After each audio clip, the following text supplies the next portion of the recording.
कृष्णा, राधे राधे। सभी भक्तों को सादर प्रणाम।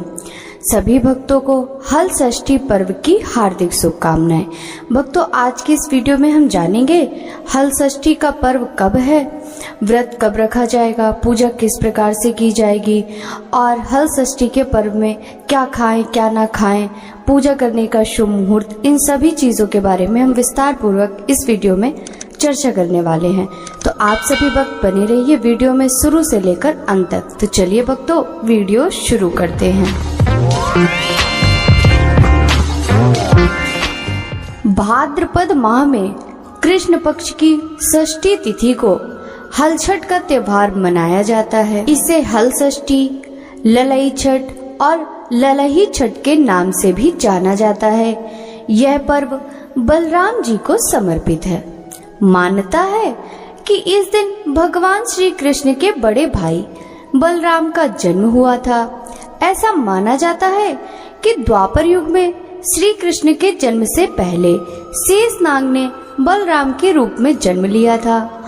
हर छठ का व्रत संतान की दीर्घायु और उनकी संपन्नता के लिए किया जाता है। इस दिन माताएं संतान की लंबी आयु के लिए व्रत रखती हैं और पूजा करती हैं। इस व्रत को करने से पुत्र पर आने वाले सभी संकट दूर हो जाते हैं। भक्तों, ऐसे में चलिए जानते हैं हल षष्ठी व्रत का मुहूर्त, महत्व और पूजा विधि के बारे में। हल षष्ठी शुभ तिथि। इस वर्ष हल छठ का व्रत 24 अगस्त 2024 दिन शनिवार को रखा जाएगा। पंचांग के अनुसार हल षष्ठी व्रत का प्रारंभ 24 अगस्त 2024 दिन शनिवार की सुबह 7:51 पर होगा और इसकी समाप्ति 25 अगस्त की सुबह 5:30 पर होगी। ऐसे में 24 अगस्त 2024 दिन शनिवार को सूर्योदय सुबह 6:14 पर, सूर्यास्त शाम 6:37 पर होगा।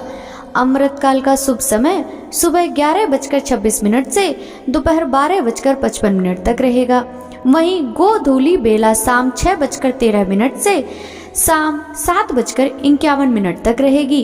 राहु काल सुबह 9 बजे से सुबह 10:30 तक रहने वाला है। अब हम जानेंगे हल षष्ठी पूजा विधि के बारे में। हल छठ वाले दिन प्रातः जल्दी उठकर स्नान करें और व्रत का संकल्प लें। इसके बाद साफ कपड़े पहनकर गोबर ले आएं। फिर साफ जगह पर गोबर से पुताई कर तालाब बनाएं। इस तालाब में झरबेरी, ताश और पलाश की एक एक शाखा बांधकर बनाई गई हर छठ को गाड़ दें। अंत में विधि विधान के साथ पूजा अर्चना करें। पूजा के लिए 7 तरह के अनाज जैसे गेहूं, जौ, अरहर, मक्का, मूंग और धान चढ़ाएं। इसके बाद हरी कजरिया धूल के साथ भुने हुए चने चढ़ाएं। आभूषण और हल्दी से रंगा हुआ कपड़ा भी चढ़ाएं। फिर भैंस के दूध से बने मक्खन से हवन करें और अंत में हर छठ की कथा अवश्य सुने। भक्तों, अब हम जानेंगे हल षष्ठी व्रत में महिलाएं क्या खा सकती हैं। पूजा के बाद महिलाएं भैंस के दूध से बनी दही और महुआ को पलाश के पत्ते में रखकर खाती हैं और व्रत का समापन करती हैं। इस व्रत को करने से व्रती को धन ऐश्वर्य की प्राप्ति होती है। भक्तों, अब हम जानेंगे हल छठ व्रत का महत्व के बारे में।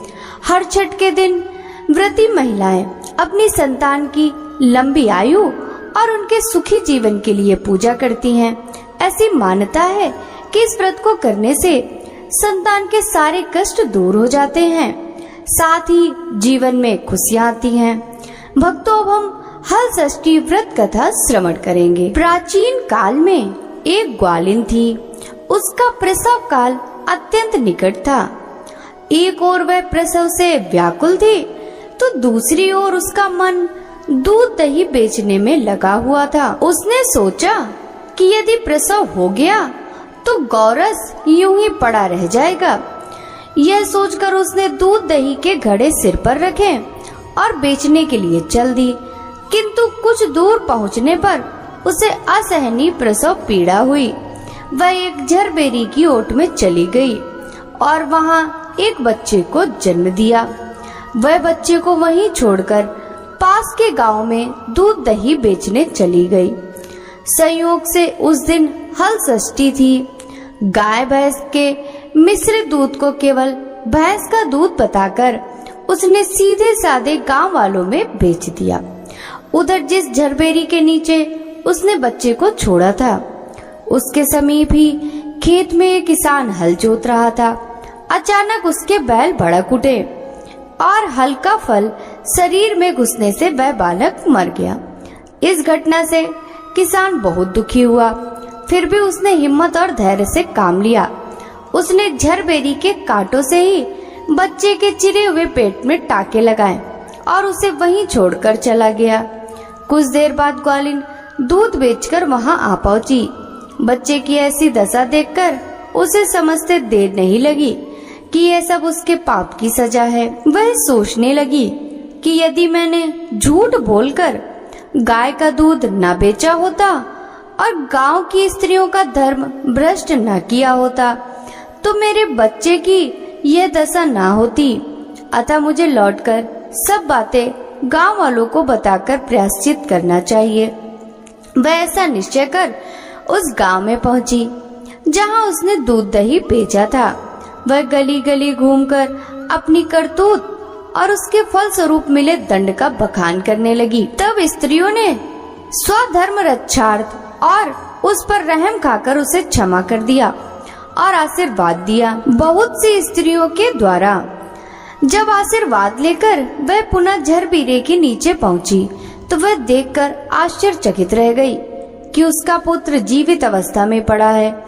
तभी उसने स्वार्थ के लिए झूठ बोलने को ब्रह्म हत्या के समान समझा और कभी झूठ न बोलने का प्रण कर लिया। बोलिए हल षष्ठी माता की जय हो, श्री कृष्णचंद्र भगवान की जय हो, बलराम भगवान की जय हो।